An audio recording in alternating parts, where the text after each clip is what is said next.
based on our timeline, which one of those things would have came first? Between the timeline of those four, oh, and I'm sorry, I forgot one thing that I am absolutely needing to speak about is the day when both Mr. Hudman and Mr. Toon in front of Miss Rose, while I was in front of me while I was sitting in the office, made those N-word jokes, and I had to walk up The out of. what jokes? They made the jokes that Mr. Hudman made that I repeated about the burn pile. Do you remember what he said? Or do you need me to repeat the joke? Yeah, I don't remember. Okay, the joke was we were all sitting in Miss Rose's office. This was a couple months back, and I didn't report it because we're a family unit, and Mr. Caleb Hudman came and apologized to me. And so the way that I see it is that, the Lord say if you forgive others of their sin when they sin against you, he'll forgive you when you sin against him. So I just left it at that. I honestly think they're good folks. I'm completely confused on what's going on right now. But the joke went like this. We were all sitting in Mrs. Rose's office. Mr. Hudman was sitting to my left, and Mr. Toon was sitting to my right. Now, I believe there's cameras everywhere in the store. I don't know, but there should be a camera in Miss Rose's office. Is there? I have no idea. Okay, so everything that I'm saying. This is something that we would have to find out from the IT department. Sure. Okay. So Mr. Caleb, for whatever reason, because we always sit in there and gossip, I guess he got too comfortable. People see me and think that I'm Mexican, but I'm Puerto Rican and Dominican. So I am basically Hispanic mixed with black. And so, but I love everybody. I don't care. But when Mr. Hudman said, "What do you call niggers in a burn pile?" I was completely flabbergasted and didn't know what to say. I looked up at Julie, and she looked up at Mr. Hudman with a look like, "Oh my God, I can't believe you said that." Mr. Toon came in because he heard Mr. Hudman say nigger. So Mr. Toon came in and said another N-word joke. And I was so blown away by what Mr. Hudman said that I can't even remember the joke that Mr. Toon said. And if you see the cameras, I didn't make a fuss about it. I didn't say a word. I was so disappointed and disgusted at that moment. You can see me on the cameras get up and walk out and walk to the back and start throwing out cardboard in the trash. And Mr. Hudman went back there with Mr. Toon and apologized to me twice. Mr. Toon didn't say anything, but Mr. Hudman apologized. And this was the first incident to happen. Actually, no, I'm sorry. I've been disgruntled even before that. Upon employment, Miss Rose promised me that when I finished the paper packets, the training packets that were in the manila folder, that she would turn that in for me and I would get a raise. And upon finishing those packets, she then changed the stipulation on me. She then said, "No, I have to take a payment." And so I believe I took a payment or two, and I still haven't got my raise. And as a matter of fact, if you check I don't even know if I'm still in the system because she already deleted me, but my number was 9256 or 9526 for Synergy, and I didn't even have like all the permissions. So I'm not trying to cry wolf and say, "Oh, she's racist," but like there's a Google review on Google if you check our store.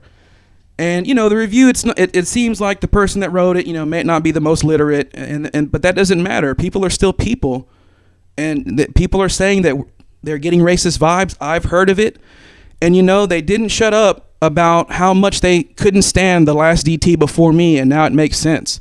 And I don't know if the young black man that was the DT before me, his name was Makai. I don't know if he was a bad worker or what was really going on. All I know is for 2 or 3 months, it was starting to get annoying because they kept thanking me for my work ethic and how much better of an employee I was. So the first thing was the raise being lied to me about. The second thing was the N-words jokes. And then after that, I believe, out of the 4 things you said, I believe the next one after that is the fraternization. Okay, so tell me about that. So real quick, I just wanted to make sure, Mr. Hudman had explained to me like my first week on the job that we used to have a manager by the name of Travis. Is that right? Yes, we've had managers named Travis. Is that gentleman still in the chain of command at Rent One? We have a Travis, yes. Could you please explain to me who is above Julie? I know we have a Mr. Paul Rich as our regional, I think, if I remember correctly. It used to be Travis Henderson. Travis is now a store manager. Okay. Well, I am, I'm a person that I mind my business, and I don't speak a lot. And I actually tell Mr. Hudman all the time, he's a great guy. He just talks a lot. And I try to teach the young man, hey, you don't always have to just talk. It's okay to just be silent, because he says things that gets him in trouble. And one of the things that he says was the jokes, right? The other thing he says is, like, on my first week, he goes, hey, don't say anything, but like he's basically saying how everything was nice and cool and calm at our store, basically because in his words, Julie was, quote, fucking the boss. And so Julie confirms that every time we sit up in her office and gossip. Every morning before we clock in, we'll kind of meet up in Julie's office and kind of and talk about things. It's not always about random gossip, but she's a very free-spirited woman, and we basically just do what she says, and we don't argue with her. Because the moment you do, there's a problem. So whenever she talks about stuff, I just lock it up and keep it. I just mind my business. And so there was a manager meeting a couple of weeks ago, I believe. And Mr. Paul Rich came in a white van with other Rent One managers and to pick up Miss Julie. And Miss Julie was in the office. Again, if we have surveillance in her office, all this can be confirmed with an investigation. But in her office, she's telling myself and Mr. Hudman, she was saying, quote, that she was mad, and I'm paraphrasing, but she said, quote, basically that she's mad at Mr. Travis and that he's going to, quote, try to get some pussy tonight, but she's not going to let him because she's mad, but that she actually might still. And she laughs and giggles about it. And that's not the first time that she has mentioned sexual relations in an office between herself and Mr. Travis Henderson. Which I don't care who's having sex with who. I'm just tired of hearing about sex stuff at work. It's disgusting. And Mr. Hudman does that stuff too. He gets up in that office, and because Miss Rose allows that kind of speak, he takes suit. And so I have to sit there with a fake smile, like if I'm into it, just to not be that guy that's, you know what I mean? And so yeah. And so Mr. Hudman, I'm a very private guy. And I'm not trying to be crude, but just like every other human being, I enjoy in its natural righteous form, between how God said it, between me and my wife, I enjoy sex. But I'm not up at work telling anybody about the sexual relations between me and my wife. That's in private business between me and my wife. And I'm getting sick and tired of listening to Mr. Hudman saying things like, quote, about his wife, yeah, I was fucking that bitch, quote, unquote. I'm sick and tired of hearing these things about Miss Julie and Miss Rose talking about how she's, I mean to be rude and crude, man, but I hear it in the office all day. I'm tired of hearing her talking about her fucking and sucking Mr. Travis. And again, I apologize but this is what I'm hearing. This is what's going on. And so the reason I asked you earlier was who was in charge of this investigation was because I just met Mr. Gary Pratt on Tuesday for the first time. And I was told that he was a homicide detective. And so if that's the case, I'm in a tizzy with him because he told me first of all, my bad. I understand if I'm jumping around and you get confused, I apologize. But that day on Tuesday when myself and Mr. Toon got in that argument, I tried to calm Mr. Toon down in the truck before we went inside because he was screaming. And you can see if you pull the truck cameras, he was screaming, he was yelling. It was, we were screaming at each other at the end. And I was trying to calm him down and he wouldn't calm down. So he busts through the two front doors in front of Mr. Gary, screaming like an absolute madman. Just absolutely no emotional control. And to be honest, we'll go into it more. I really don't think that Mr. Toon is mentally stable or nor has the professionalism to fit that CSR role. And it's so funny. And then the reason why I'm claiming that I'm feeling like I am being treated with discriminatory is because if it would have been me, if I'm the only man of color in that store, if it would have been me coming through that door as the new guy, screaming and yelling uncontrollably, I would have been terminated on the dot because I would have been aggressive. They would have been, intimidating and all this. But Mr. 50-year-old Mr. Toon, for whatever privilege, for whatever reason he has privilege, can walk through the door with no couth and with no professionalism. And I don't remember if there were customers in the store or not, but Mr. Gary was there, and that was the first time I ever met him. And so Mr. Gary saw that and then pulled me in the office in front of Miss Julie and talked to me, and I was standing at a respectful altered parade rest with my hands in front of my stomach. And he told me everything, and I had a respectful old gaze, and I said, yes, sir, after everything he told me. And he basically said, I don't know. He told me twice, I don't know what the details are on this. He said, I'm going to go talk to Mr. Toon, and I'm going to look into it. And then, we'll figure it out. But this is childish. You guys need to, act like men and stop fighting and get to it. And I told him, yes, sir. And I respected the hell out of him. And I got back to work. And if he's a man of his salt, if he would have looked at the cameras, he would have seen that Miss Julie is absolutely twisting the context and exaggerating the argument that we got into. And she knows that I'm an assertive gentleman. And so the reason I had to go, basically the reason I had sent that video where I had to turn my phone on when I got my tools is because this whole time she has been she's had unchecked power, and she's talked to me in so many disrespectful ways. And I haven't said anything, and the first time I go to say something, she retaliates. You got it. But I really don't want anyone to lose their job. If you can just reprimand everyone, I would appreciate it. Mr. Hudman, I think he's a young man with a good head on his shoulders. He's treated me with a lot of love. He's calmer than me. He has more level head than I do. I actually learn a lot from him when it comes to, frustration and things like that. I think I don't want him to get in trouble, and I do want him to be reprimanded, but I don't want him to lose his job. And that kid actually has a lot of potential on his shoulders pretty well. And I would hate for, if y'all cleared house, that's up to y'all, but I would just beg, please let Mr. Hudman keep his job, because of at least that he came and respectfully tried to reconcile with me. I do really appreciate that. That takes a lot. And just to give my honest opinion about Miss Rose, I think Miss Rose is a fantastic human being and one of the best bosses I've ever had. The only thing, like with me, I get frustrated, so I have to check myself a lot. I'm not perfect. No one's perfect. Miss Julie's not perfect either. The only problem I have with Miss Julie is that there needs to be checks and balance. She has unchecked power. Because to be honest, I could definitely make a stink about her telling us about her sexual relations with Mr. Henderson. And I'm not going to do that, but it's okay, we do need some kind of structure in there, ma'am.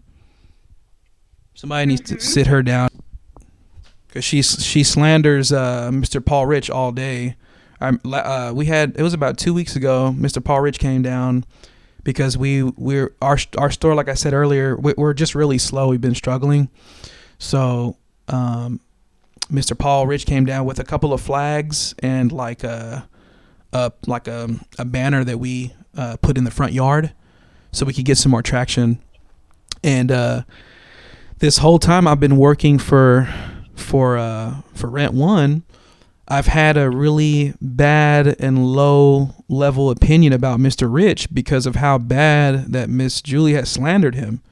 And she says that he doesn't know what he's doing and that he doesn't know how to manage in the rent-to-own business because he is a manager that came from fast food. And so it's different. And so he'll tell her to do stuff, and she will, in front of us, if it's on the phone, she'll argue with him. She'll tell him no, and she'll be disrespectful to him.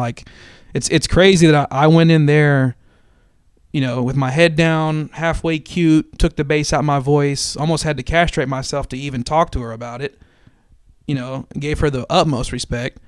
And it's I see her all day. She told, after Mr. Paul put the flags and the sign in our yard, I was laughing with Mr. Rich because I was like, man, I didn't know you were a shark, because he put a sign that said that we own, that we have washers and dryers for sale, that was pointing across the street facing the laundromat on the corner. So I was laughing at Mr. Rich like, dang, I didn't know you was a shark like that, sir. So we go back in, and that kind of changed my whole mood of him. Because I'm like, okay, maybe this dude is not a piece of trash like she is saying. And I watched her, because he told me and Caleb, hey, leave the flags out here, do not take them in. And as soon as he leaves, she goes, hey, bring the flags in. And then I looked up at Caleb, because I was almost going to say, no, man, I was almost going to go to bat for Mr. Paul. But before I even did that, Caleb had explained, no, he wants this outside. So it's just, she's a great woman, but it's just like she just needs to be. So I'm sorry, I went there Saturday, and I stood there. I walked through the front doors. That was the video that I recorded, telling her. And so as I'm telling her, I brought my wife and son inside with me, my 5-year-old son and my wife. And so I stood by the doors because I didn't want anyone to think that I was trying to be aggressive towards them, but I need my tools, and I had one last piece of my mind I wanted to give them. And so please check the cameras in her office, because as I'm telling her what I'm saying on that video, she's mocking me and my wife through the glass, throwing up like hand gestures. She's throwing up thumbs up, and then she was doing this this thing with her hands, like she would put her hands in between her head and kind of shake her head back and forth as to signify me being crazy. In the middle of me trying to get my tools and address the situation, and there's 2 customers at the front counter, and my wife and son are behind me. It's the absolute height of unprofessionalism if I've ever seen it. And it needs to be corrected. And my wife is so mad. She was telling me, like, hey, if they're not going to treat you fairly, you need to go seek legal consultation. Because the way that Mrs. Rose is doing it is absolutely not right. And so I can, you can call me N-word, you can do all this, and I'll endure it. But once you start making fun and mocking my wife and son, that makes me angry. You know about what time you were there? Yes, ma'am. I showed up at about 5. You know what? They closed at 5 on Saturday, so I think it was 4 p.m. Around 4 p.m. I pulled up into the front of the store in a red van. I think I parked in one of the disabled parking spots, and I did that, because I didn't want her to see me parking in a certain angle. And I was parked. I didn't want her to stop me, or I didn't want her to know I was coming in. And I was just so like disgusted that she's mocking me. It's like I've sat here. You've been discriminatory. I've been very merciful. I haven't said anything. Maybe that's my naivete, and I'll change that from moving forward, here on today. But it's like I've endured so much, and then you guys are making N-word jokes in the office. Then you're being disrespectful. No one's checking you. You won't buy me water, and then you take my money from me, just unruly, with no checks and balance. And then I go to tell you about the HR thing on Tuesday, and now you're making fun of me in front of my wife and mocking my wife and children. It's just like what's going on? So after Mr. Pratt witnessing that Mr. Toon just walked through the front door, acting like God knows what, he takes me in the office and then threatens me and tells me that he could walk me out of here today. After telling me that he doesn't know the details of the situation and that we need to speak to each other with respect, and that he was going to get done talking to me and then go talk to Mr. Toon. And I'll tell you what, I sure bit my tongue and didn't say a word and was sure respectful and said, yes, sir. But that pisses me off that grown man walked in the door, and I am absolutely composed and respectful, and I'm getting told I'm going to get walked out. Now I'm starting to feel like I'm the only man of color on that team, and I don't care about what your color is, but I'm telling you, there's people that do. So now I'm starting to feel like after the N-word jokes, after you're lying to me about my raise, after talking to me with disrespect, and now after I have only white managers that didn't look into this, I feel like this is discrimination. Like, I don't want anyone to be fired, but I'm absolutely furious on that last point, and I want this to be fixed, please, ma'am. And I know you're doing everything you can. I'm not directing any anger towards you. Well, I just want to make sure that I get down everything that we need, and Sure. that way I can get it all turned over to Keith. So